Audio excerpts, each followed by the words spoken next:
দুর্ভাগ্য যেটা হয়েছে যে এই যে রাজনৈতিক যে পরিবর্তনটা অবশ্যম্ভাবী ছিল, অর্থাৎ আওয়ামী লীগের দুঃশাসন এমনভাবে চেপে বসেছিল যে সকল মানুষের দল মত নির্বিশেষে 24-এর গণ অভ্যুত্থানে এই স্বৈরাচারের পতনের পক্ষে সকল মানুষের একটা জনরায় প্রকাশিত হলো। সেটা কি 24-এর যেটা গণ অভ্যুত্থানের আকাঙ্ক্ষা হচ্ছে গণতন্ত্র জবাবদিহিতা, এই পর্যন্ত সবাই একমত। কিন্তু তারপরে যে 8ই আগস্ট অন্তর্বর্তীকালীন সরকার দায়িত্বে এলো, তারা এসে দেখা গেল যে ডানপন্থা বা সাম্প্রদায়িক শক্তিকে উস্কিয়ে দিল, পৃষ্ঠপোষকতা করলো, এবং তাদের অনেক ধরনের রাজনৈতিক উচ্চাভিলাষ আমরা দেখতে পেয়েছি অন্তর্বর্তীকালীন সরকারের।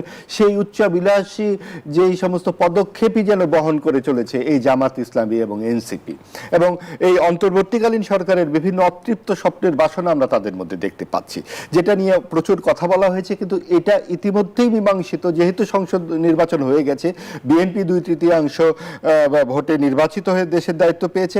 এখন আসলে জনরায়ের প্রতি শ্রদ্ধা রেখেই আমাদের সামনের দিকে তাকাতে হবে। জনাব আশরাফুদ্দিন বকুল, আপনাকে দিয়ে আলোচনাটা শুরু করতে চাই। যেমনটি জামায়াত আমির বললেন যে ফ্যাসিস্টরা যা করেছে হুবহু তার ফটোকপি দেখতে পাচ্ছি। সরকারি আমরা জানি এখন পর্যন্ত 6 মাস পূর্ণ হয়নি, কেন জামায়াতের আমির এই অভিযোগ করছে? আসলে আপনি জানেন যে আমরা মাত্র 5 মাস সামথিং সরকার গঠন করেছি। দীর্ঘ 17 বছর একটা কন্টিনিউয়াস আন্দোলনের মধ্য দিয়ে এবং জুলাইয়ের এই বিপ্লবের মধ্য দিয়ে যখন ফ্যাসিস্ট বিদায় নিয়েছে, তারপর একটা সুন্দর নির্বাচন হয়েছে। সেই নির্বাচনের পরে বিএনপি সরকার যেভাবে সুন্দরভাবে গোছাতে যাচ্ছে, আসলে সত্য কথা বলতে গেলে আজকের প্রধানমন্ত্রী আগের প্রধানমন্ত্রীর সাথে তুলনা করলে রাত দিন পার্থক্য। আজকের প্রধানমন্ত্রীর কার্যকলাপ আগের প্রধানমন্ত্রীর কার্যকলাপ টোটালি ডিফারেন্ট। আজকে সরকারের পরিকল্পনা এবং ভবিষ্যৎ পরিকল্পনা পরিচালনা টোটালি আগের সরকারের সাথে অনেক পার্থক্য। এক কথায় বলতে গেলে আমরা দেখছি প্রত্যেকটা জায়গায় আমাদের মাননীয় প্রধানমন্ত্রী যেভাবে সুনাম অর্জন করছেন, ওনার মানবিকতা, ওনার ভালোবাসা, ওনার শ্রদ্ধা এবং ওনার তীক্ষ্ণ বুদ্ধি জ্ঞান দিয়ে উনি যেভাবে নিয়ন্ত্রণ করছেন প্রতিটা বিভাগে, এমনকি আমাদের সংসদ সদস্যদেরকেও উনি যেভাবে নিয়ন্ত্রণ করছেন, সেই ক্ষেত্রে আমি মনে করি আসলে আমরা মনে করি যে আমরা অনেকগুলো কঠিন পরিস্থিতির মোকাবেলা করে এই পর্যন্ত এসেছি। আমি মনে করি যে আমাদের এই অগ্রযাত্রাটা ওনাদের কাছে খুব একটা ভালো লাগছে না, কারণ ওরা দেখতে পাচ্ছেন যে কোনোরকমে যদি 1-2 বছর বিএনপি পার করতে পারে এবং তাতে করে জনগণের আস্থাটা আরও বাড়বে। যেমন আমি নির্বাচিত হয়েছি প্রায় 1 লক্ষ ভোট বেশি পেয়ে। আমি সেদিন আমার নরসিংদী রায়পুরের জনগণের ধন্যবাদ জানাই, এবং আমি মনে করি এখন আমার জনপ্রিয়তা যদি আমি তুলনা করি, আমি হয়তো আর 2 লক্ষ ভোট বেশি পেয়ে নির্বাচিত হব। এবং আমার দেশের জনগণ, আমার এলাকার জনগণই বলে, কারণ আমরা এখন যতটুকু কাজ করছি সততার সাথে, মানবতার সাথে এবং ভালোবাসা দিয়ে মানুষের পাশে দাঁড়াচ্ছে, যেভাবে কাজ করছি সেটা আগে হয়তো করতে পারতাম না। ফ্যাসিস্টের আমলে আমরা কখনো সরকারের ক্ষমতায় ছিলাম না। কিন্তু জামায়াতের আমির আরো অভিযোগ করেছে যে বিএনপি নগ্ন দলীয়করণের পথে হাঁটছে। আমি আপনাকে একটা কথা বলি শুনেন, যে দল ক্ষমতায় যাবে সেই দলের একটা তার প্ল্যানিং থাকবে, সেই প্ল্যানিং অনুসারে সে সরকারকে সাজাবে। এখন জামায়াতের আমিরের প্ল্যানিং নিয়ে তো মাননীয় প্রধানমন্ত্রী তারেক রহমান দেশ চালাবেন না। আমিরের পরিকল্পনা যদি দেশ চালাতে যদি ব্যর্থ হয়, আমির তো আর সেখানে হাততালি দেওয়া ছাড়া আর কিছু বলবে না। এখন মাননীয় প্রধানমন্ত্রী দেশ চালাবেন ওনার পরিকল্পনা অনুযায়ী, ওনার দলের নেতা কর্মীদেরকে নিয়ে। তার মানে দলীয়করণের বাস্তবতা রয়েছে। দলীয়করণ বাস্তবতা কি? কোনো কোনো ক্ষেত্রে দেখা যাচ্ছে দলীয় নেতা কর্মী সে যোগ্য হয়ে থাকে, যোগ্য জায়গায় যোগ্য লোকটাকে বসানো হবে। এখন আমি কি আমিরের লোকজনকে বসাবো? আমিরের লোকজন বসালে উনি খুশি হবেন? তাহলে ওনার লোকজন বসালে তো দলীয়করণই হয়। তাহলে আমি আমার লোকটা যোগ্য লোকটা বসাবো না কেন? আমার কথা হলো যে আমি বসাচ্ছি যদি দলীয় কোটাই বিবেচনা করা হয়, তাহলে সাধারণ মানুষ কোনোভাবে আমরা যদি বলি ডিপ্রাইভড হচ্ছে কিনা? কিছু কিছু ক্ষেত্রে সাময়িকভাবে কিছু প্রশাসন নিয়োগ দিতে হয়, কারণ সাংগঠনিক সেই কাজগুলোকে পরিচালনা করার জন্য যখন সেই লোকগুলো চলে আসবে তখন অটোমেটিক্যালি এগুলো চেঞ্জ হবে। আপনাকে বুঝতে হবে যে নেতৃত্বে দেশ চলছে, মাননীয় প্রধানমন্ত্রী তারেক রহমানের নেতৃত্বে যেভাবে দেশ চলছে, আমার তো মনে হয় যে বিরোধী দল আস্তে আস্তে মোমবাতির মতো জ্বলতে জ্বলতে নিভে যাবে। কারণ আমরা এখন যে রাজনীতি করছি সেই রাজনীতি কিন্তু আমরা উস্কানিতে পা দিচ্ছে। আমরা তাদের কথায় আমরা নিজেদেরকে উত্তপ্ত বাড়াবো না, আমরা খেপে যাব না। আমরা আগে যে কাজটা করতো ফ্যাসিস্ট হাসিনারা, যারা মানে বিরোধী দলকে কখনো রাজপথ দাঁড়াতে দিত না, বা যেভাবে অত্যাচার নির্বাচিত হত্যা গুণ করতো, এখন তো গাইবি মামলা আমরা করছি না। এখন তো সরাসরি যা কিছু হচ্ছে প্রকাশের যা হচ্ছে তার সাক্ষী নিয়ে কাজ করা হচ্ছে। আগে তো আমি নিজে তো অনেক মামলা খেয়েছি, আমি যাই নাই মামলার জায়গাও চিনি না, আমি ককটেল মেরেছি সেরকম সাক্ষী প্রমাণ পুলিশ দিয়েছে আদালতে গিয়ে। আজকে তো সেগুলো হয়নি। তো উনি যে বলেন ওনার মাথার টুপি আর দাড়ি যদি ঠিক থাকে তাহলে উনি কথা বলতে পারেন না, ওনার মুখ দিয়ে সাজে না। উনি তো এই কথা বলেছিলেন ক্ষমতায় এসে, যখন নাকি ফেসিস্টটা চলে গেছে তারপর প্রথম বলেছিলেন যে আমরা আওয়ামী লীগকে মাফ করে দিলাম। তো উনি তো অনেক কথা বলেন, এই কথা বলে কোনো লাভ নাই, কারণ রাজনীতি বা অনেক কথা বলতে পারে একটা বিরোধী দল, তার বলার অধিকার আছে। কিন্তু যেমনটি জামায়াতের আমির অভিযোগ করেছেন যে আপনারা সাংবিধানিক প্রতিষ্ঠানগুলোতেও প্রভাব বিস্তার করছেন, এই অভিযোগের বিষয়ে কি বলতেন? না, সাংবিধানিক যে প্রতিষ্ঠানগুলো আছে সেই প্রতিষ্ঠানগুলোতে যোগ্য লোক আছে বিদায় সেখানে শূন্যস্থান সৃষ্টি হয়েছে। কিন্তু সাংবিধানিক প্রতিষ্ঠানগুলো তো স্বায়ত্তশাসিত প্রতিষ্ঠান, সেখানে তো নিয়ম আছে দেওয়ার, এমন তো না যে নিয়ম নাই, এ তো নিয়ম ব্রেক করে দেওয়া হচ্ছে না, এটা তো এই নিয়মের বিরোধী দিচ্ছেন, এমন তো অনিয়ম না। এখন অনিয়মতান্ত্রিক হতে এক কথা ছিল, নিয়মের বিরোধী দেওয়া হচ্ছে, নিয়ম যদি থাকে তাহলে দেওয়া হচ্ছে, নিয়ম না থাকলে দিতে পারে না। তো নিয়মিত আছে বলে তো দিচ্ছেন, এমন যোগ্য লোককে দেওয়া হচ্ছে, এবং হয়তো কোনো এক সময় যদি আরও যোগ্যতম লোক আসে সেখানে পরিবর্তন আসবে।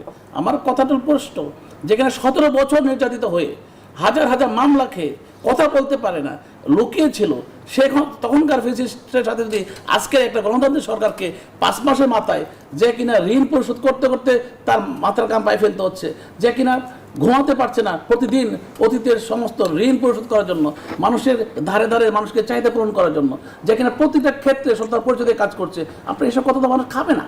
যত কথা বলেন এই প্রত্যেকটা কথার কিন্তু একটা ফিডব্যাক আছে। নিউটনের 3rd রুল অনুসারে every action has an equal and opposite reaction, প্রত্যেকটা ক্রিয়ার একটা অপোজিট সম প্রতিক্রিয়া আছে। আপনি যাই বলবেন এদেশের মানুষ কিন্তু বুঝে। কাজে 24-এর সেই গণঅভ্যুত্থানের পর 36 জুলাইয়ের সেই আন্দোলনের সফলতার পর মানুষ কিন্তু বুঝে গেছে এদেশের মানুষ কে কি চায়। এখন এই সময়ের মধ্যে তারেক জিয়ার বিকল্প আর তারেক জিয়া নাই, এক তারেক জিয়াই, কারণ দেশ চালানোর জন্য উনি, কাজে ওনার নেতৃত্বের কথা বলছেন। কিন্তু জামায়াতের সেক্রেটারি জেনারেল মিয়া গোলাম পরওয়ার বললেন জুলাইয়ের সুবিধাভোগী বিএনপি জুলাইয়ের চেতনা ভুলে গেছে। আসলে কি তাই?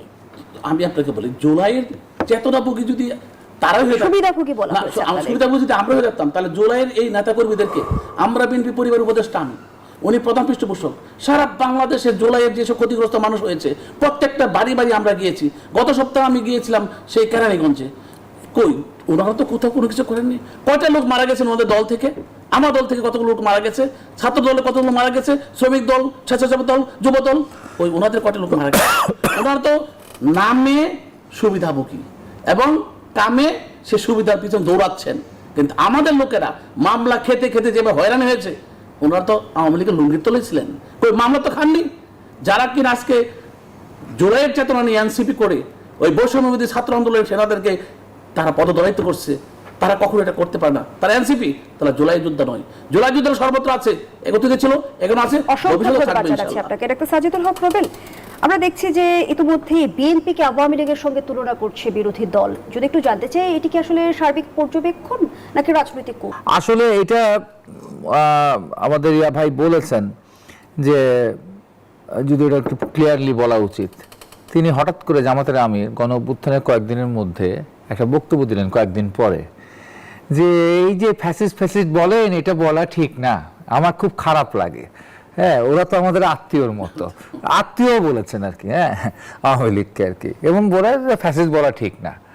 তারপর আবার দেখা গেল এটা একটা বিরাট বিরূপ প্রতিক্রিয়া হলো চারদিকে, তখন আবার তিনি তার স্টেটমেন্ট বদল করলেন আর কি। তো আওয়ামী লীগকেই ফ্যাসিস্টের খাতা থেকে কেটে দিয়েছিলেন আর কি, উনি আবার ফ্যাসিস্টের খাতায় রেখেছেন। আবার এখন ইদানিং হচ্ছে আবার আস্তে আস্তে ধীরে ধীরে বিএনপিকেও ফ্যাসিস্ট বলা তারা শুরু করেছে আর কি।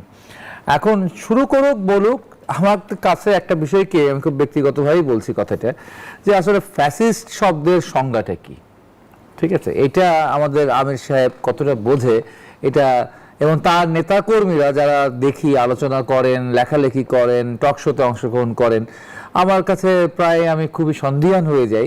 এবং আমাদের ফ্যাসিজম সম্পর্কে যে পড়াশোনা আছে সেটাও অনেক সময় মনে হয় যে আসলে আমাদের কাছে মনে হয় যে আমরা যা জেনেছি বুঝেছি তা বোধহয় ভুল জেনেছি বুঝেছি, এখন নতুন করে জানবার সময় এসেছে আর কি। তো যে আসতেই পারে নতুন করে সবকিছুর আপডেট হয়, এটাও আপডেট হতে পারে। তবে আমি একটা কতগুলো জিনিস একটু বলতে চাই আর কি, যে ঠিক এই মুহূর্তে বিএনপি মাত্র 5 মাস হয়েছে, 6 মাস হয়েছে, কিন্তু এই 5 মাস 6 মাস সময়টাকে আমি বলবো যে খুব কম সময় তা বলতে চাই না আর কি। তার একটা কথা বাংলাদেশে চালু আছে, একটা শব্দ আছে যে ইংরেজিতে বলে হানিমুন পিরিয়ড, হানিমুন পিরিয়ড কিন্তু বিএনপির শেষ, এটা বিএনপির মাথায় রাখতে হবে আর কি, হ্যাঁ। এবং তাকে কিন্তু আস্তে আস্তে জবাবদিহিতার জায়গায় আসতে হবে। বারবার হচ্ছে পুরনো রেফারেন্স দিয়ে, হ্যাঁ, ইন্টারিম গভর্নমেন্টের সময় এই হয় নাই, এই হয়েছে, 17 বছর এই হয় নাই, এই হয়েছে, এই স্টাইলটা চালু করা যাবে না। এটা বাংলাদেশের খুব পুরনো একটা রাজনৈতিক স্টাইল। এটা শেখ হাসিনা বলতো, বিএনপি সব খেয়ে দিয়ে চলে গেছে, আবার হচ্ছে আমি এখন বলবো, তারপর পরেও এরকম বলবেন।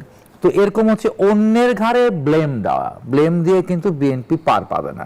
এটা একটা খুব গুরুত্বপূর্ণ বিষয়। আর একটা বিষয় কি, আজকে অনেকগুলো প্রশ্নে বিএনপি খুব কৌশলের উপর কৌশল খাটিয়েছে, কৌশলের উপর কৌশল খাটিয়েছে আর কি। এই যেমন ধরেন হচ্ছে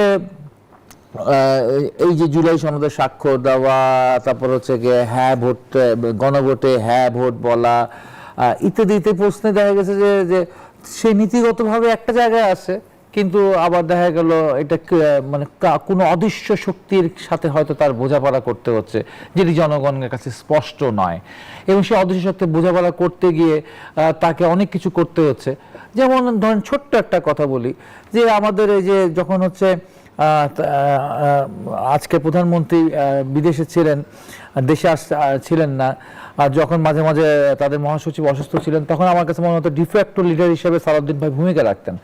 তো সেই সালাউদ্দিন ভাই অনেক সময় বক্তৃতায় বলেছেন যে ইউনূস সরকারকে সম্বোধন করে যে এই আপনারা একটা বিদেশি মানুষ, একটা রজার রহমান, তাকে জাতীয় নিরাপত্তা উপদেষ্টা করেছেন ইত্যাদিতে বলেছেন। সেই বিএনপি আবার সেই সালাউদ্দিন ভাইরা যখন আবার পরবর্তীতে দেখা যায় তাকে পররাষ্ট্রমন্ত্রী করেন, তখন তো আমি হচ্ছে গিয়ে একটা মানে এমন কিছু অনুভূতি আসে যে আমি জানি না, বা বাংলাদেশের মানুষ জানে না, বাংলাদেশের মানুষকে ডিপ্রাইভ করা হয়েছে, ইয়েস, ডিপ্রাইভ করা হয়েছে। তো এই যে কৌশলের খেলা, এই কৌশলের খেলাগুলোকে আসলে সুযোগ করে দেয়, সুযোগ করে দেয় হচ্ছে আমরা যেটা ছোটবেলা থেকে বলে এসেছি, আমরা অসংখ্যবার বলেছি জামাতকে যে একটা ফ্যাসিস্ট শক্তি।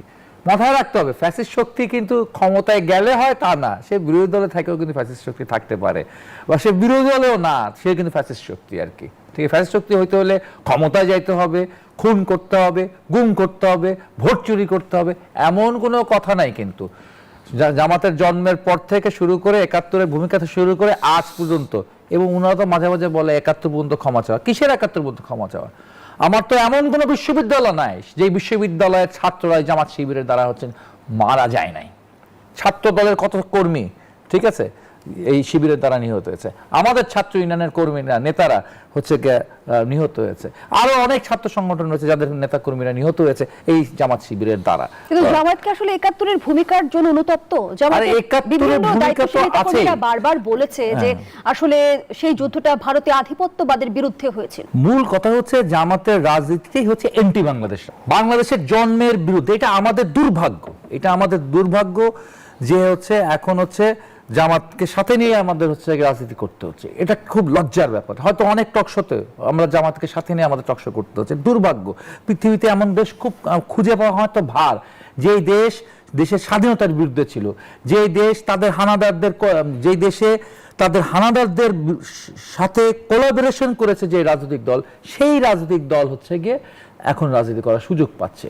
এটা হচ্ছে আমাদের জন্য দুর্ভাগ্য। অসংখ্য ধন্যবাদ জানাচ্ছি ডাক্তার সাজিদুল হক রুবেল। জনাব মাহবুব আজিজ, যেমনটি ডাক্তার সাজিদুল হক রুবেল বলছিল যে জামায়াতকে সাথে নিয়ে রাজনীতি করা আমাদের দুর্ভাগ্য, আমাদের এই দুর্ভাগ্যকে বরণ করে নিতে হলো কেন? দেখুন, দুর্ভাগ্য তো আসলে বরণ হয়ে যাবার পর তখন সেগুলো অনেক আমরা সুযোগ সন্ধান করতে পারি, ব্যাখ্যা বিশ্লেষণ করতে পারি, কিন্তু যা হবার তা তো হয়েছেই। এবং সেই ক্ষেত্রে আমরা আসলে যেই বিষয়টিতে এখন আলোচনা করছি সেখানে যদি আমরা মনোনিবেশ করি, যে যেমন দেখুন, যেটা যদিও আপনার প্রশ্ন যেটা করেছেন সে দুর্ভাগ্য নিয়ে বলবো নাকি এটা নিয়ে? দুর্ভাগ্য নিয়ে করুন, তারপর আমি দুর্ভাগ্য যেটা হয়েছে যে এই যে রাজনৈতিক যে পরিবর্তনটা অবশ্যম্ভাবী ছিল, অর্থাৎ আওয়ামী লীগের দুঃশাসন এমনভাবে চেপে বসেছিল যে সকল মানুষের দল মত নির্বিশেষে ২৪-এর গণ অভ্যুত্থানে এই স্বৈরাচারের পতনের বিরুদ্ধে, পতনের পক্ষে সকল মানুষের একটা জনরায় প্রকাশিত হলো। সেটা কি ২৪-এর যেটা গণ অভ্যুত্থানের আকাঙ্ক্ষা হচ্ছে গণতন্ত্র, জবাবদিহিতা, এই পর্যন্ত সবাই একমত। কিন্তু তারপরে যে ৮ই আগস্ট অন্তর্বর্তীকালীন সরকার দায়িত্বে এলো, তারা এসে দেখা গেল যে ডানপন্থা বা সাম্প্রদায়িক শক্তিকে উস্কিয়ে দিল। পৃষ্ঠপোষকতা করলো এবং তাদের অনেক ধরনের রাজনৈতিক উচ্চাভিলাষ আমরা দেখতে পেয়েছি অন্তর্বর্তীকালীন সরকারের। সেই উচ্চাভিলাষী যেই সমস্ত পদক্ষেপই যেন বহন করে চলেছে এই জামাত ইসলামী এবং এনসিপি, এবং এই অন্তর্বর্তীকালীন সরকারের বিভিন্ন অতৃপ্ত স্বপ্নের বাসনা আমরা তাদের মধ্যে দেখতে পাচ্ছি, যেটা নিয়ে প্রচুর কথা বলা হয়েছে। কিন্তু এটা ইতিমধ্যেই মীমাংসিত, যেহেতু সংসদ নির্বাচন হয়ে গেছে, বিএনপি 2/3 ভোটে নির্বাচিত হয়ে দেশের দায়িত্ব পেয়েছে। এখন আসলে জনরায়ের প্রতি শ্রদ্ধা রেখেই আমাদের সামনের দিকে তাকাতে হবে। এবং সেই তাকানোর ক্ষেত্রে আপনার এই যেই প্রশ্নে আলোচনা হচ্ছিল সেই জায়গায় এসে আমি বলতে চাই যে বিএনপির রাজনীতি আরো স্পষ্ট করা দরকার। কোন দিক দিয়ে স্পষ্ট করা দরকার, যদি একটু স্পষ্ট করতেন? 3টি দিক দিয়ে স্পষ্ট করা দরকার। 1 নম্বর ব্যাপারটা হচ্ছে যে আওয়ামী লীগের বিচার প্রশ্নে আসলে বিএনপি কি করছে। কারণ এটা যদি ঝুলিয়ে রাখা হয় অন্তর্বর্তীকালীন সরকারের মতো, না ঘটকা না ঘরকা, তাহলে কিন্তু সেই একই বিতর্ক থেকে যাবে যে আওয়ামী লীগ রাজনীতিতে কি করে অংশগ্রহণ করবে। কারণ এই সকলেই কিন্তু খুনি নয়, যারা খুনি তাদেরকে অবশ্যই বিচারের আওতায় আনতে হবে। কাজে এই ব্যাপারে অন্তর্বর্তীকালীন সরকার যেটা করেছিল সেটা আসলে এক ধরনের ধোয়াটে পদক্ষেপ নিয়েছিল, যুদ্ধাপরাধী ট্রাইব্যুনালের সাথে এটাকে মিশিয়ে দিয়ে কোনোটাই যাতে ঠিক মতো না হয়, নানান রকম একের পর এক মামলা দেওয়া হয়েছে যেগুলো গুরুত্বপূর্ণ হয়ে উঠতে পারত, যেগুলা আওয়ামী লীগের বিরুদ্ধে বড় ধরনের খুনের প্রমাণ ছিল, সেখানে 400-500 লোকের নাম দিয়ে পুরো ব্যবস্থাটাকে কেমন যেন একটা শুভঙ্করের ফাঁকির দিকে নিয়ে গেছে। তো সেই ক্ষেত্রে বিএনপির অবশ্যই এই ব্যাপারে আরো স্পষ্ট একটা অবস্থান নেওয়া দরকার, এবং কতদিনের মধ্যে কিভাবে বিচারগুলো হবে, 1 নাম্বার। 2 নাম্বার হচ্ছে যে আওয়ামী লীগের যে সমস্ত নিরীহ নেতাকর্মীরা আছেন, যারা সরাসরি খুনের সাথে জড়িত নন, যারা সরাসরি, এটা তো সারা দেশের অনেকেই আছেন, যারা বিনা বিচারে জেলে আছেন, 2 বছর ধরে হয়ে গেছে, প্রচুর মানুষ বিনা বিচারে জেলে আছেন, যাদেরকে বিনা বিচারে রাখা হয়েছে, তাদের ব্যাপারে একটা সিদ্ধান্ত নেওয়া দরকার। এবং অনেক গুরুত্বপূর্ণ ব্যক্তিত্বরা আছেন যারা বিভিন্ন পর্যায়ে কাজ করেছেন, ভালো কাজ করেছেন, নানান একজনের সাথে একজনের ব্যবসায়িক দ্বন্দ্ব, সেই কারণে দেখা গেছে তাকে জেলে পুরে দেওয়া হয়েছে। এবং এইগুলো অবশ্যই বিএনপি করেনি, কিন্তু বিএনপির যেহেতু দায়িত্বে আছে তাদেরকে এই বিষয়গুলোতে দৃষ্টি দিতে হবে। আরেকটা ব্যাপার হচ্ছে তাদেরকে অন্তর্বর্তীকালীন সরকারের শ্বেতপত্রের ব্যাপারেও একটা ঘোষণা দিতে হবে। কারণ আওয়ামী লীগের দুঃশাসনের ব্যাপারে অনেক কথা হয়েছে, আমরা সকলেই জানি, এবং সে অনেক কিছু আমরা গণমাধ্যমে পাই। আপনার টিআইবি রিপোর্ট থেকে অনেক ধরনের রিপোর্ট, এমনকি অন্তর্বর্তীকালীন সরকার একটা, আপনাদের মনে পড়বে, অর্থনৈতিক একটা কমিশনও তৈরি করেছিলেন ইফতেখারুজ্জামানের নেতৃত্বে, সেখানেও অনেক বিষয় চলেছে। কিন্তু শ্বেতপত্র কিন্তু অন্তর্বর্তীকালীন সরকারের আমলেরটা হয়নি। হামের টিকা না দেওয়াতে 900 শিশু মারা গেছে থেকে শুরু করে প্রচুর অনিয়ম, প্রচুর দুর্নীতি, প্রচুর অপ্রয়োজনীয় কাজ, যেটা নয় সেটা তারা করা। এই যে আপনি উদাহরণ হিসেবে বলা যায় যে জুলাই জাদুঘরের নামে বাংলাদেশের এত গুরুত্বপূর্ণ একটি স্থাপনাকে এইভাবে পুরোটাকেই যদি আপনি জুলাই জাদুঘর তৈরি করতে চান, এটা কি আসলেই জরুরি কিনা? এবং না আরেকটু যেটা আমাদের কেন্দ্রীয় জাদুঘর, সেখানে একটা অংশে করা যেত কিনা? কারণ মুক্তিযুদ্ধ জাদুঘরও কিন্তু সরকারিভাবে হয়নি, এটা সাধারণ মানুষরাই দীর্ঘদিন ধরে করে, ট্রাস্টি করে বা নিজেদের শ্রমে ঘামে এটা তৈরি করেছে। তাহলে জুলাই জাদুঘর কেন নিজেদের শ্রমে ঘামে তৈরি করা যাবে না? কাজেই এই ধরনের যে বিষয়গুলোকে, এগুলোতে বিএনপির অবশ্যই তাদের একটা সময়ে আরো পরিষ্কার সিদ্ধান্ত নিতে হবে। এবং আরেকটি বিষয় হচ্ছে সংস্কার ও প্রশাসন ব্যাপারে, প্রশাসনের দলীয়করণের যে বিষয়গুলো উঠেছে সেখানেও বিএনপির পরিষ্কার অবস্থান নিতে হবে। এবং সংস্কার নিয়ে, যেহেতু গণভোট নিয়ে বিএনপির পরিষ্কার অবস্থান যে 4টি প্রশ্ন আমরা জানতাম না, আমরা গণভোটের না দায়িত্ব নেব না, এটা তৎকালীন সময়ে আমাদেরকে নিতে হয়েছে। কিন্তু সংস্কার তো বিএনপির 31 দফার মধ্যেই আছে, এবং সেইখানে আপনি গুম কমিশন, মানবাধিকার কমিশন, আইন বিচার বিভাগ পৃথকীকরণ, এই বিষয়গুলো নিয়ে কেন বিএনপি দণ্ডমনা করছে? এগুলো তো আসলে গণতন্ত্রের স্বার্থে, জবাবদিহিতার স্বার্থে। কারণ 133টি অধ্যাদেশ পাশ করেছিল তো অন্তর্বর্তীকালীন সরকার, 97টি পাশ করেছে বিএনপি, সবগুলোই কিন্তু ডে টু ডে কাজ।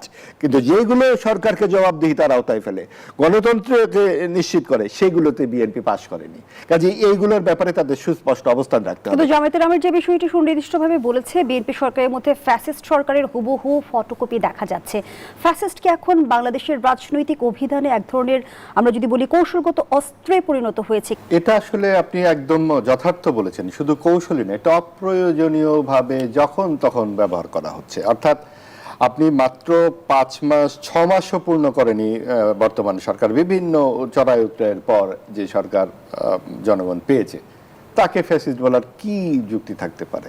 এখানে কি বাক স্বাধীনতা হরণ হয়েছে বা কোনোভাবে সেইভাবে গুম খুন ইত্যাদি কোনো, যেগুলো খুন আগেও হতো সেগুলোও হচ্ছে কিছু সামাজিক খুন, যেটা খুবই অ্যালার্মিং, যে 5 মাসে 631টি খুনের একটা রিপোর্ট এসেছে মানবাধিকার সংস্থার। এগুলো অবশ্যই অ্যাড্রেস করতে হবে। অবশ্যই আইন শৃঙ্খলার পরিস্থিতি উদ্বেগজনক, যেখানে চাঁদাবাজি হচ্ছে, যেখানে আপনি চট্টগ্রামের ঘটনা আছে, খুলনার ঘটনা আছে, ঢাকার ঘটনা আছে, কিন্তু একটির সঙ্গে আরেকটি মিলিয়ে দিলে তো হবে না। এটা কিন্তু বিএনপির পক্ষে থেকে এগুলো করা হচ্ছে। বিএনপির যদি উস্কানি থাকে, কেউ যদি জড়িত থাকে, সেগুলো তো গণমাধ্যমে অপ্রকাশিত থাকছে না, চলে আসছে। কাজেই আমরা এভাবে বলতে পারি না, কিন্তু কেন বলা হচ্ছে সেটা কিন্তু অবশ্যই কথা বলবার বিষয়। বলা হচ্ছে কারণ আসলে বিরোধী দলের কোনো রাজনীতি নাই।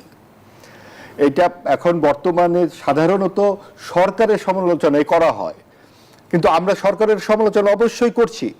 এর আগের প্রশ্নেই তো বললাম যে সরকার কোন কোন জায়গায় কাজ করতে পারতো, আরো বলবার আছে। সেটা বলে আমি একটু আমার যে সময়টুকু আছে সেখানে বলি। সেটা হচ্ছে সরকার প্রধান তিনি বলেছিলেন যে বিশ্বাসী অবিশ্বাসী সংশয়ী সকলের সমান মর্যাদা এবং অধিকার থাকবে এই দেশে, এবং মুক্তিযুদ্ধের পক্ষে একটা স্পষ্ট অবস্থান ছিল বিএনপি সরকার। আপনাদের প্রত্যেকের মনে পড়বে যে 15 দিন আগে বিএনপি কি বলল নির্বাচনে জয়ের পর বিএনপি কি আদৌ কোনো শব্দ উচ্চারণ করেছে এই ব্যাপারে? আমার চোখে পড়েনি। সম্প্রতি কিন্তু বিএনপি মহাসচিব বলেছেন যে 71কে ভুলিয়ে দেওয়ার রাজনীতি করা হচ্ছে। এইটা বক্তব্য তো, কিন্তু ওনারা কি করেছেন 71কে যাতে অসম্মানিত করা না হয় তার জন্যে?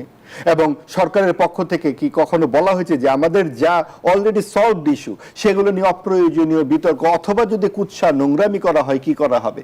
এই বিষয়গুলো নিয়ে মানে বাক স্বাধীনতা ঠিক আছে, অবশ্যই সবাই সব কথা বলবে, কিন্তু কিছু বিষয়ে, যেটা জিয়াউর রহমান, শহীদ রাষ্ট্রপতি জিয়াউর রহমানের সময় লিখিত 15 খণ্ডের মুক্তিযুদ্ধের দলিল আপনারা জানেন, সেখানে সকলের কথা অনুপঙ্খভাবে আছে। অর্থাৎ আমরা সংক্ষেপে এটুকু বলতে পারি যে মুক্তিযুদ্ধ, নারী সংস্কার, দুদক, গণমাধ্যম কমিশন, এই সমস্ত বিষয়গুলো যেগুলো অন্তর্বর্তীকালীন সরকারের সময় সংস্কার কমিশনের রিপোর্টগুলো ছিল, সেগুলো নিয়েও কিন্তু বিএনপি একটু কাজ করে, কখনোই কোনো রকম আগ্রহ দেখাচ্ছে না। নারী প্রশ্নে কেন বিএনপি তার নিজের অবস্থান নিচ্ছে না? বিএনপির পক্ষে এখন সবচেয়ে সুবর্ণ সময় এসেছে যে তারা যদি তাদের ইতিবাচক প্রগতিশীল রাজনীতিটা পরিষ্কার করে দেয়, তাহলে তো জামাতের রাজনীতি আরো শূন্য হয়ে যায়। জামাতের যে নারী অবস্থান, নারী বিরোধী অবস্থান, এটাই তো বিএনপি পরিষ্কার করে দিতে পারে, কেন করে না? ডক্টর সাজিদুল হক রুবেল, আমরা এই 6 মাসের ব্যবধানে দেখছি যে গণঅভ্যুত্থানের মতো কর্মসূচি দেওয়ার হুমকি, অনিবার্য বিপ্লবের কথা বলা হচ্ছে, ফ্যাসিস্টের কথা বলা হচ্ছে, এবং বলা হচ্ছে সরকারকে 5 বছর দেশ পরিচালনার সুযোগ দেওয়া হবে না। এই যে রাজনৈতিক দলগুলো যখন মুখোমুখি অবস্থানে, সেটি গণতান্ত্রিক স্থিতিশীলতার জন্য কত বড় হুমকি তৈরি করতে পারে? সিনেমে পাকিস্তান আর কি, তাদের পাকিস্তানের একটা বৈশিষ্ট্য যে তাদের এই 75 বছর হয়েছে বোধহয় 1947 থেকে আজ পর্যন্ত একটা সরকার মেয়াদ পূর্ণ করতে পারে না 5 বছর। ঠিক আছে, এত বছরে একটা সরকারও পাকিস্তানে মেয়াদ পূর্ণ করতে পারে না, বিশ্ব রেকর্ড আর কি, অস্থিতিশীলতার আর কি। তো তাদের সিনেমায় এখনো পাকিস্তান আছে, তো সেই পরিণতিও কিন্তু আমরা দেখেছি। এবং সেই পরিণতি হচ্ছে সব মানে কি একটা মানে কি, আজকে যদি পাকিস্তান দিকে তাকান, আজকে পাকিস্তান ভেঙে যাচ্ছে, তার সবচেয়ে বড় প্রদেশ বালুচিস্তান, সে নিজের স্বাধীনতা ঘোষণা করেছে। এমনকি জম্মু কাশ্মীর, মানে পাকিস্তান নিয়ন্ত্রিত যে জম্মু কাশ্মীর, তারা হচ্ছে তাদের স্বাধিকার নিয়ে তারা বিশাল লড়াই করতেছে, এবং ইতিমধ্যে শখানে মানে হাজার খানেক মানুষকে তারা গুলি করে হত্যা করছে। অর্থাৎ জুলাই মাসে আমরা যেমন হচ্ছে 24 সালে আমাদের ছেলে মেয়েদেরকে হত্যা করেছিল, জম্মু কাশ্মীর পাকিস্তান নিয়ন্ত্রিত কাশ্মীরে এই শাহবাজ সরকার সেভাবে গুলি করে মারছে সাধারণ কাশ্মীরিদেরকে। তো এই রকম একটা বজ্রঘট হয় যখন অস্থিতিশীল একটা পরিস্থিতি তৈরি হয়। তাদের সিনেমায় পাকিস্তান আছে। আমি তবে এখানে একটা কথা আমার একটু স্মরণ করে দিতে চাই সবাইকে, যে আমাদের এই আমির সাহেব, আমির জামাত বলে ওরা, আমির সাহেব বললেন আর কি, আরো একবার বিপ্লব আমাদের করতে হবে। তখন আমার কাছে খুব হাসি লাগছিল, আপনি বিপ্লবটা কবে করলেন? আপনি কবে বিপ্লব করছেন? আপনি কি বিপ্লব বলতে বুঝাতে চাচ্ছেন যে 24-এর 5ই আগস্ট বিপ্লব আপনারা করছেন, জামাত করছে? জনগণ নামছে, জনগণ এটার গণঅভ্যুত্থান ঘটাইছে। এবং জনগণ এইটা বুঝে নামছে, আমি এটা বুঝে নামছি, আমার ছেলে এটা বুঝে নামছে, এবং আমার ছাত্রের ছেলে যারা মারা গেছে, ছাত্র দলের ছেলে যারা মারা গেছে, তারা এটা বুঝে নামছে এই আন্দোলন বা এই গণঅভ্যুত্থানের নেতৃত্ব জামাত ইসলামের না, জামাত ইসলাম নাই এখানে কোথাও, এটা জনগণের আন্দোলন, সাধারণ মানুষের আন্দোলন, এটি একটি অরাজনৈতিক পরিবেশের আন্দোলন ছিল। এটা বুঝেই কিন্তু লক্ষ কোটি মানুষ নেমেছিল রাজপথে সারা বাংলাদেশে। জামাতকে যদি দেখতো, শেখ হাসিনা চেষ্টা করেছিলেন তো এটাকে জামাতের একটা ব্র্যান্ডিং দেওয়া, জামাতের একটা ট্যাগ দেওয়া, জুলাই চেতনার রাজনীতি তো আমরা দেখছি। এবং সেই জায়গাটাতে না, জুলাই চেতনার রাজনীতি মানেই তো হচ্ছে এই জামাত বা এনসিপি রাজনীতি না, তারা কিছুই না। তারা যেমন আমরা দেখেছিলাম দীর্ঘ সময় মুক্তিযুদ্ধ নিয়ে ব্যবসা করা, মুক্তিযুদ্ধ চেতনা নিয়ে ব্যবসা করতে দেখেছি, এরা হলো জুলাই চেতনাকে নিয়ে ব্যবসা করছে, আর কিছু না, এরা হলো চেতনা ব্যবসায়ী। ঠিক আছে, সেই চেতনা ব্যবসা ঠিক মতো করা যাচ্ছে না। বিএনপি যেখানে একটা বড় ধরনের ভাগ নিয়ে চলে গেছে, এখন নিজের ভাগটা কমে গেছে, এখন বিএনপিকে নানান অভিযুক্ত করবেন, কখনো বলবেন ফ্যাসিস্ট, কখনো বলবেন গাদ্দার, জুলাইয়ের গাদ্দার বলবেন, কখনো সংস্কারে কেন মানলো না, এটা কেন মানলো না, ওটা কেন মানলো না, ইত্যাদি বিষয়কে দাঁড় করানোর চেষ্টা তারা মানে করছে আর কি। তবে সেই ক্ষেত্রে আমরা যেটা মনে করি যে হচ্ছে জামাত কখনোই কোথাও কোনো দেশে কোনো বিপ্লব করতে পারে নাই, এবং স্বনামে কোনো গণঅভ্যুত্থান অবশ্য সবসময় স্বতঃস্ফূর্ততার মধ্যে কিন্তু কোনো বড় কার্যকর আন্দোলন জামাত করতে পারেনি। ফলে এই যে আরো একবার বিপ্লব করিতে হইবে, এই বিষয়টা না মানে আমার কাছে মনে হচ্ছে যে তিনি অনেক রকম অতিরিক্ত উক্তি করে আসছেন, এটাও একটা তার অত্যুক্তি। অসংখ্য ধন্যবাদ জানাচ্ছি। জনাব আশরাফুদ্দিন বকুল, মাহবুব আজিজ আপনার কাছে 3টি প্রশ্ন রেখেছে, আমি শুধু সেগুলোই আপনার কাছে রাখি। সেটা হচ্ছে আওয়ামী লীগের বিচার প্রশ্নে বিএনপির অবস্থান কি। তিনি জানতে চেয়েছেন অন্তর্বর্তী সরকারের শ্বেতপত্র, অনিয়ম দুর্নীতির বিরুদ্ধে বিএনপি কি অবস্থান নেবে, এবং সংস্কার প্রশ্নে আপনারা কি ভাবছেন। জি ধন্যবাদ, আপনি সুন্দর কথা বলছেন এবং ভাইও খুব সুন্দর জিনিসটা উপস্থাপন করেছেন, এবং যুগোপযোগী কথাটা কিন্তু খুবই গুরুত্বপূর্ণ। কারণ আওয়ামী লীগের নেতাকর্মীরা যারা বিশেষ করে শেখ হাসিনা সহ যারা জড়িত ছিল, তারা প্রত্যেককে কিন্তু বিচারের আওতায় আনা হলো আমাদের প্রধান কাজ। আমাদের মাননীয় প্রধানমন্ত্রীও বলছেন এবং আমাদের স্বরাষ্ট্রমন্ত্রী বলছেন, সবাই কিন্তু জুলাইয়ের যে প্রোগ্রাম হয়েছে সেখানেও গতকাল বক্তব্য দিয়েছেন, স্পষ্টভাবে কিন্তু ক্লিয়ারলি বলেছেন যে এটা আওয়ামী লীগের বিচার হবে এবং সর্বত্র হবে, এবং আওয়ামী লীগের নামে কোনো দল নেই বা দল থাকবে না। আরেকটা জিনিস কি জানেন, যেটা আমাদের সবচেয়ে বড় ব্যর্থতা হয়েছে সেটা হলো যে আমরা অন্তর্বর্তীকালীন সরকারের আমলে আমরা দেখতে পেয়েছি যে মামলাগুলো হয়েছে সে মামলাগুলোর ভিতরে কে ভালো কে মন্দ, অনেক মামলা হয়েছে যেখানে সরকার দলীয় মানে ফ্যাসিস্টের কিছু লোক রাখার পরও সাধারণ মানুষ এবং নিরীহ মানুষ সেখানে ইনক্লুড হয়ে গেছে, যার জন্য তারা কিন্তু অবশ্য কিছু কিছু লোক জেলখানায়ও আছে।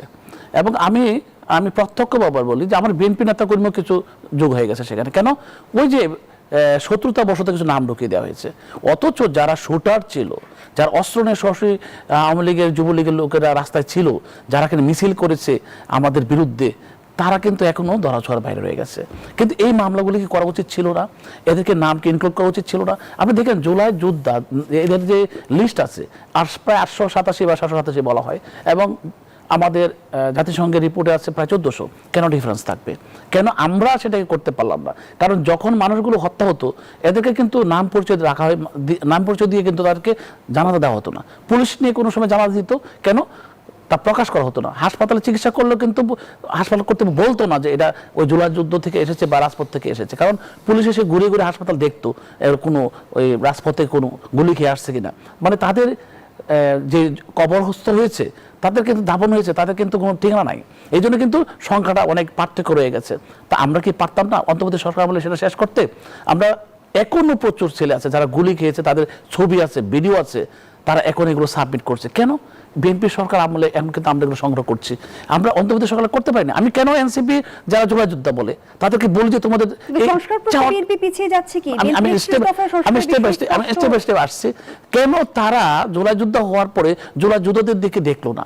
এই যে লক্ষ লক্ষ হাজার হাজার সারা বাংলাদেশে যারা জুলাই যুদ্ধ করেছে, সিটাগুলি খাইছে, পিঠিগুলি খাইছে, মাথা খেয়েছে, তাদের লিস্টটা কেন আপডেট করতে পারলো না তারা?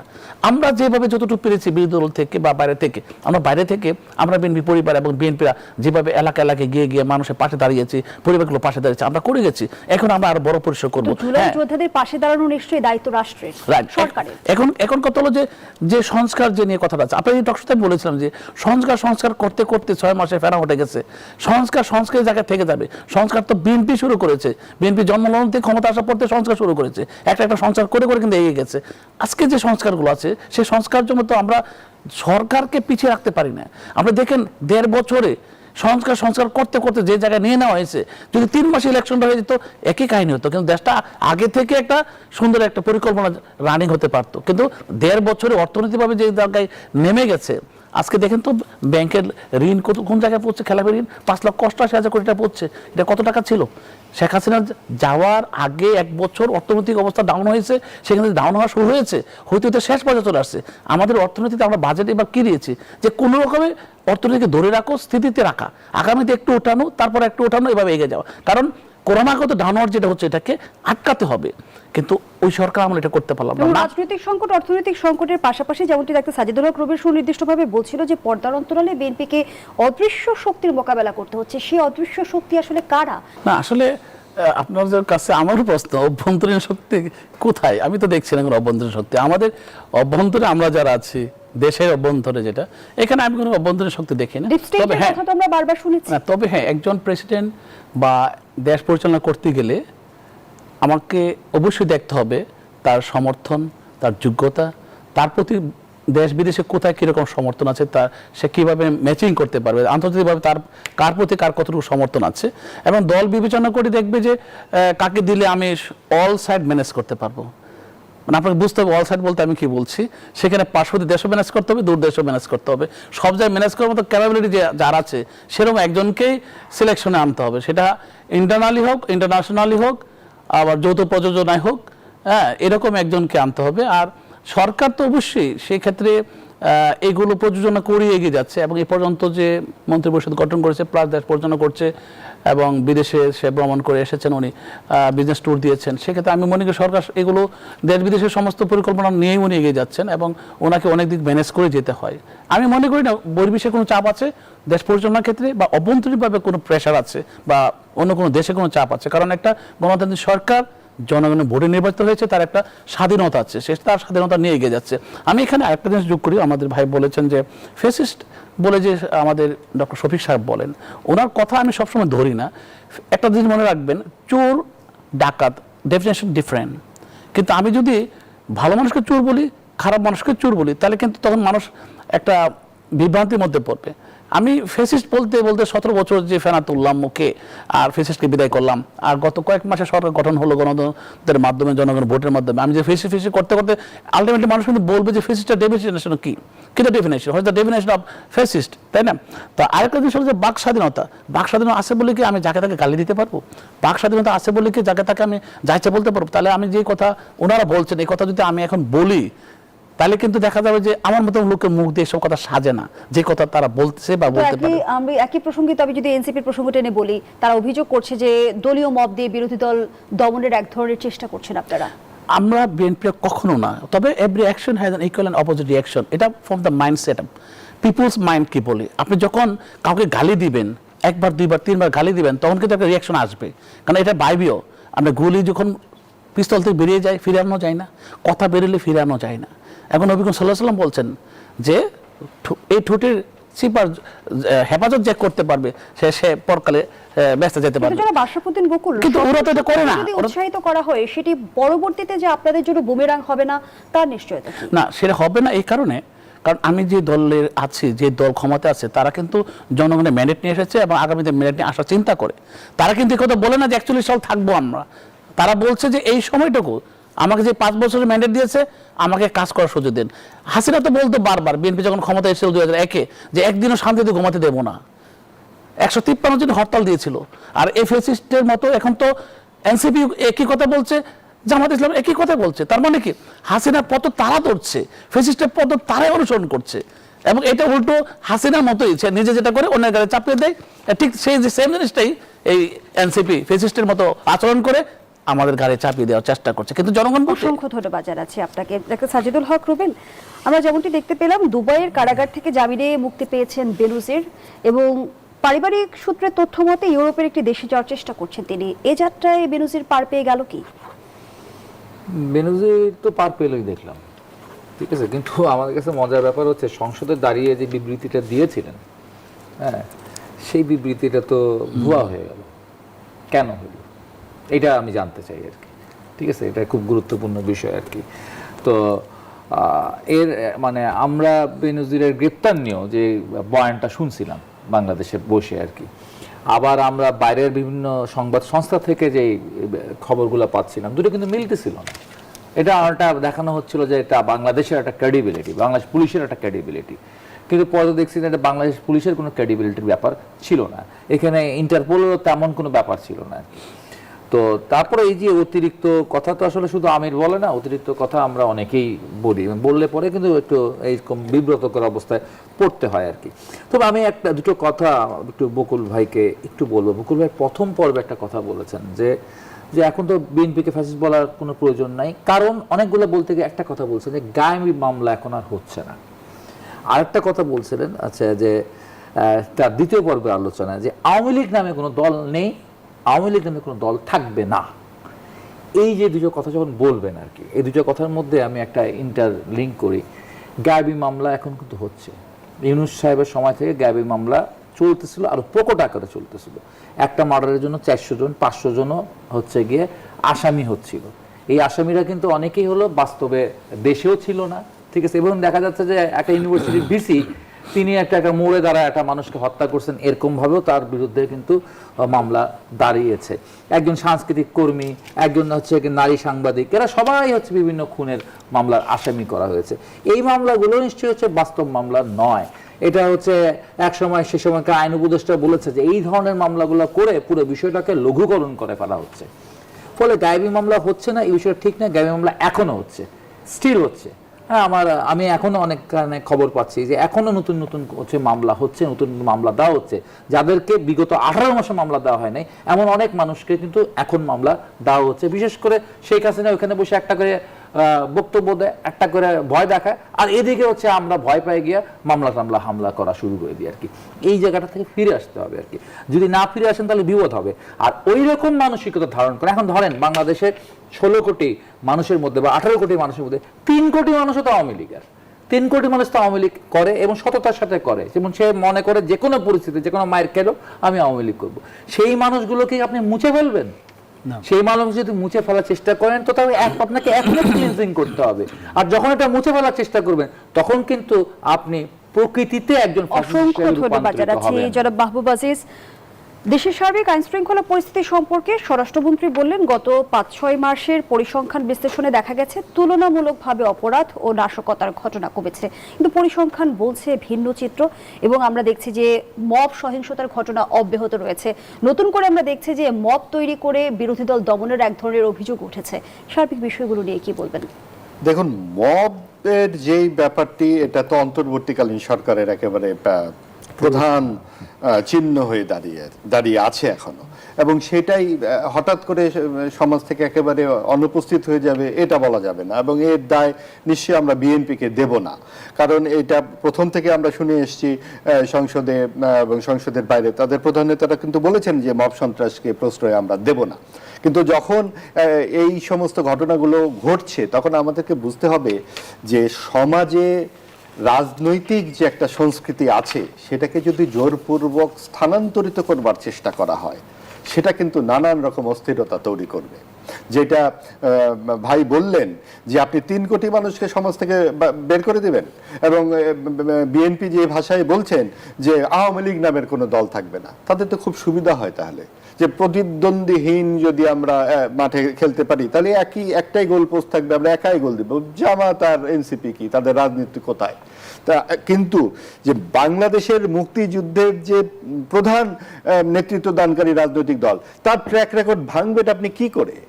এবং যেহেতু আপনি তার ট্র্যাক রেকর্ড ভাঙতে পারবেন না, সেহেতু অন্তর্বর্তীকালীন সরকারের সময় আমরা দেখেছি যে আওয়ামী লীগ ছাড়াই যাতে নির্বাচন হয় তারা নিজেরাই সেই সিদ্ধান্ত নিয়ে ফেললেন। তারা তো জনগণের হাতে সেই জায়গাটি দিতে পারতেন যে হ্যাঁ আপনারা ভোট দিন, তখন লাল কার্ড এসে যেত, নিশ্চয়ই তখন মানুষের প্রচন্ড ক্ষোভ ছিল। এখনো আছে, কিন্তু যতদিন যাবে ক্ষোভ কিন্তু অনেকটাই প্রশমিত হয়ে যায়।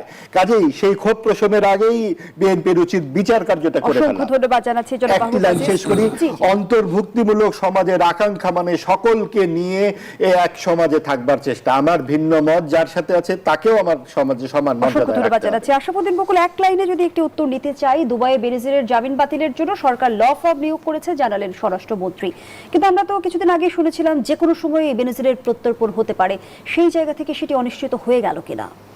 না, সেটার প্রক্রিয়া চলবে, সরকার পক্ষ থেকে চলবে, এটা চালাবে। আমরা অবশ্যই চেষ্টা করব আমাদের পক্ষ থেকে আমরা তাকে ফিরে নিয়ে আসতে। আর দ্বিতীয় কথা হলো যে গাইবের মামলার ব্যাপারে যে কথা উনি বলছেন, আসলে প্রত্যেকটা মানুষের তার অধিকার আছে একটা মামলা দেওয়া। মামলা হচ্ছে, কিন্তু মামলা হওয়ার পরে যখন সেই মানুষগুলো পাওয়া যায় যে তারা তদন্তে যে তারা নিরপেক্ষ, তারা দোষী না, তাদেরকে বাদ দিয়ে কিন্তু মামলাটাকে আবার সাজানো হয়।